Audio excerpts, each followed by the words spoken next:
নতুন মন্ত্রিসভার দ্বিতীয় দিনের কার্যক্রম আজ চলছে। এই মুহূর্তে আমাদের সঙ্গে সচিবালয়ে আছেন সহকর্মী রেজওয়ানুল হক। তিনি আমাদেরকে জানাবেন প্রধানমন্ত্রী এবং মন্ত্রণালয়গুলোর যে সার্বিক কার্যক্রম চলছে সেসব বিষয়ে। রেজওয়ানুল হক, আপনি তো সচিবালয়ে সকাল থেকে রয়েছেন, সার্বিক খোঁজ খবর রাখছেন।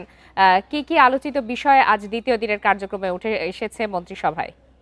লোপা, কিছুক্ষণ আগে কিন্তু শুরু হয়েছে আন্তঃমন্ত্রণালয় যে সভাটি রয়েছে সেটি কিন্তু শুরু হয়ে গেছে। এটি পূর্ব নির্ধারিত দুপুর 2টায় শুরু হওয়ার কথা রয়েছে। আমার পিছনে দেখতে পাবে যে ভবনটি রয়েছে ক্যাবিনেট ভবন, সচিবালয়ের 1 নম্বর ভবন, সেটিতেই কিন্তু মন্ত্রী পরিষদ কক্ষে এই সভাটি অনুষ্ঠিত হচ্ছে।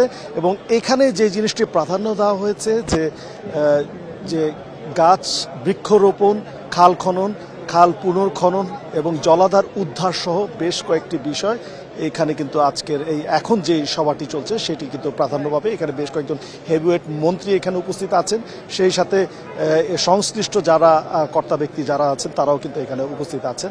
আপনি জানেন যে প্রধানমন্ত্রী তারেক রহমান সকাল 9:30টায় সচিবালয়ে এসে দ্বিতীয় দিনের মতো অফিস করছেন। এর আগে আপনাকে বলে রাখি, সকাল 11টায় আরেকটি আন্তঃমন্ত্রণালয় একটি বৈঠক অনুষ্ঠিত হয়।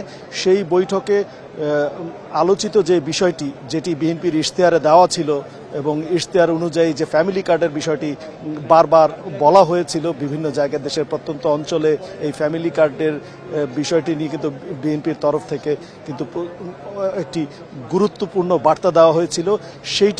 সেই ইশতেহারটি আসলে মূল্যায়ন করে অগ্রাধিকার ভিত্তিতে এ মাসের মধ্যে, অর্থাৎ এ মাস বলাটা ঠিক হবে না, ঈদের আগেই কিন্তু এই ফ্যামিলি কার্ডের বিষয়টি কিন্তু একটি পাইলট প্রকল্প আমরা দেখতে পাবো, এমনটি ইঙ্গিত দিয়ে গেছেন বেশ কয়েকজন। বিষয়টি নিয়ে আমার একটু জানার ছিল যে বলা হয়েছে যে অগ্রাধিকার ভিত্তিতে হতদরিদ্রদের মাঝে শুরুতে এই কার্ড দেয়া হবে। সেক্ষেত্রে 5 কোটি পরিবারের কথা উল্লেখ করা হয়েছে। এই অগ্রাধিকার আসলে কিসের ভিত্তিতে কাদেরকে দেয়া হবে সে বিষয়ে কিভাবে নিরূপণ করা হবে যে কারা শুরুর দিকে পাচ্ছেন?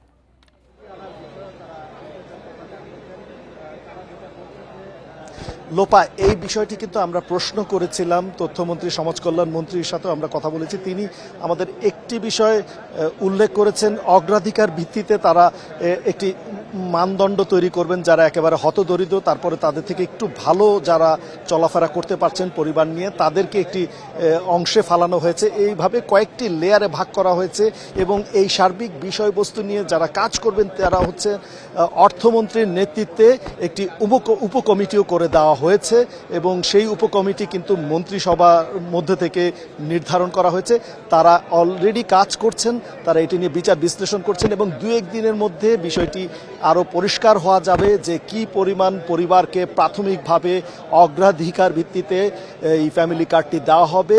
এবং প্রাথমিকভাবে আমরা যতটুকু জানতে পেরেছি যে ক্যাশ টাকা দেওয়া হবে, ফ্যামিলি কার্ডে যাদেরকে দেওয়া হচ্ছে তাদেরকে ক্যাশ টাকারই কথাই বলা হচ্ছে এবং কি পরিমাণ ক্যাশ টাকা দেওয়া হচ্ছে এবং প্রাথমিকভাবে কতজন পাবেন এই ফ্যামিলি কার্ড সেটি আমরা 2 থেকে 3 দিনের মধ্যে জানতে পারবো, এমনটি ইঙ্গিত দিয়ে গেছেন বেশ কয়েকজন হেভিওয়েট মন্ত্রী। সেই সাথে প্রধানমন্ত্রীর প্রেস সচিবও এখানে উপস্থিত ছিলেন।